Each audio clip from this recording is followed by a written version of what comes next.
नमस्कार दोस्तों, स्वागत है आपका एक बार फिर से हमारे चैनल हनुमान भक्ति सागर पर, जहां मैं आपको श्रीमद् भागवत गीता के अध्यायों के बारे में बताती हूं।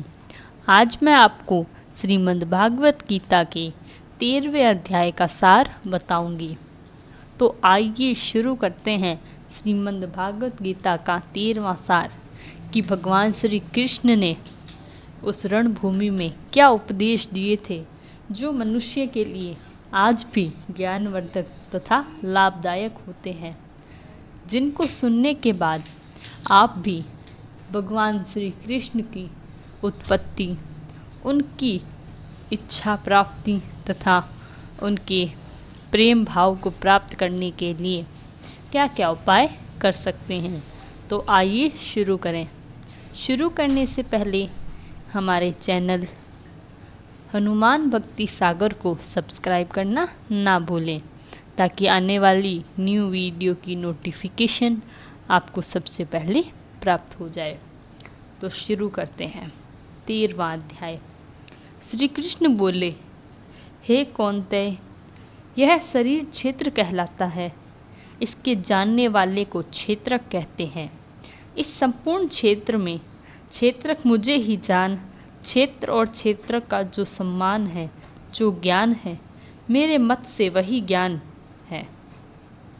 यह क्षेत्र कैसा रूप है, उसमें कौन कौन विकार होते हैं, उसकी उत्पत्ति किस प्रकार हुई और क्षेत्र का क्या प्रभाव है, इत्यादि बातों को संक्षेप में कहता हूँ, सुनो।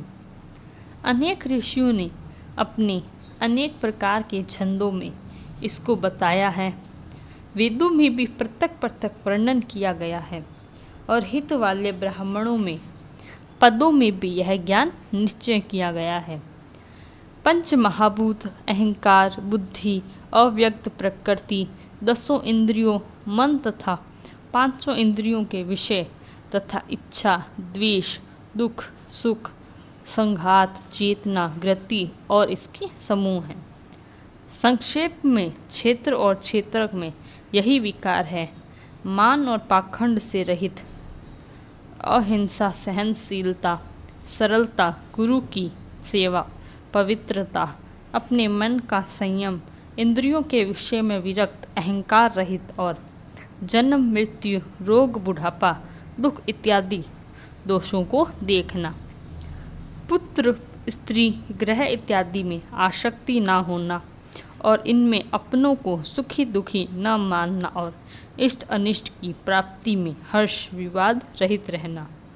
अनन्य भाव से मेरी भक्ति करना, एकांत में रहना, जन समूह में रहने से विराग, सदा स्मरण करना कि मैं परमात्मा का ही अंश हूँ, ज्ञान प्राप्ति के उद्देश्य से मोक्ष का सबसे सर्वश्रेष्ठ मानना, इसे ही ज्ञान कहते हैं।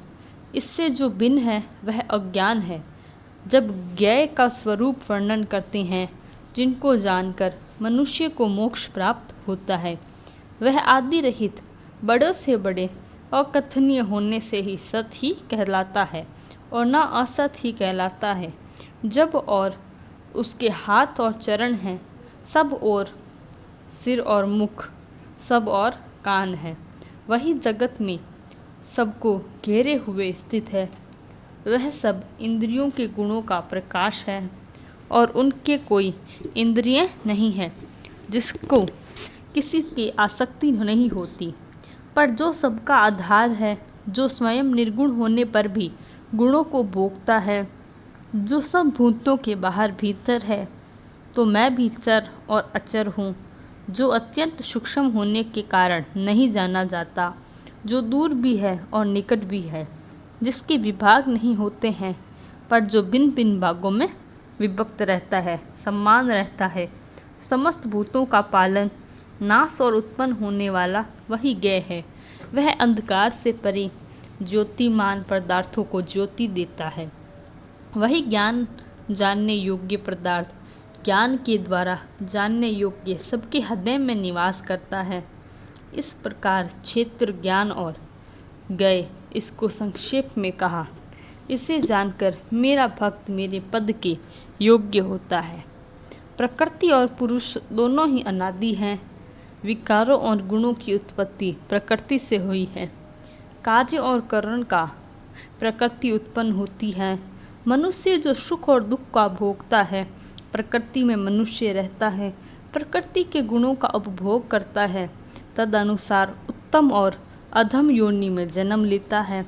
इस देह में उसे उपदृष्टता, अनुमंता, भ्रता, भोक्ता, महेश्वर, परमात्मा और परम पुरुष कहते हैं।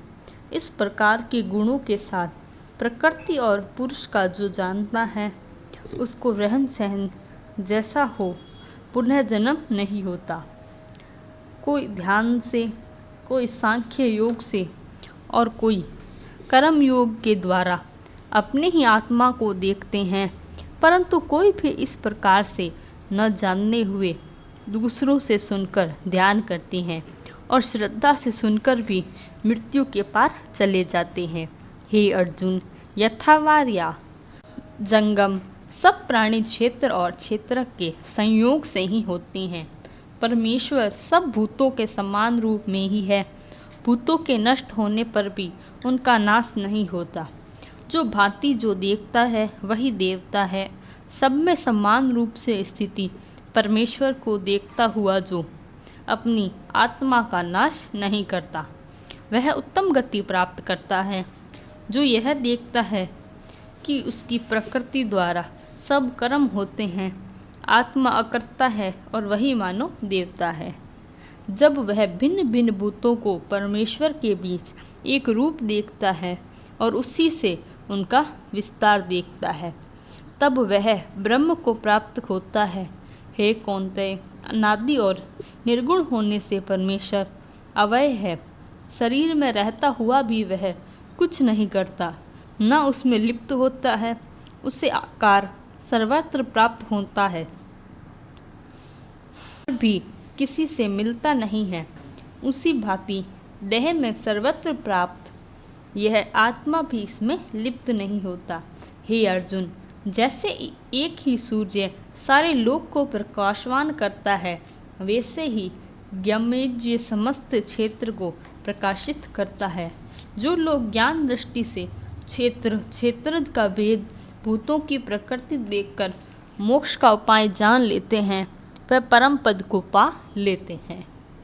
तो इस प्रकार हमारा आज का 13वां अध्याय समाप्त होता है, जिसमें भगवान श्री कृष्ण ने इस मानव श्रेणी में सर्वश्रेष्ठ मानव की पहचान को बताया है। तो आगे के अध्यायों के लिए हमारे चैनल हनुमान भक्ति सागर को सब्सक्राइब जरूर कर दें। तब तक के लिए धन्यवाद। आपका दिन मंगलमय हो।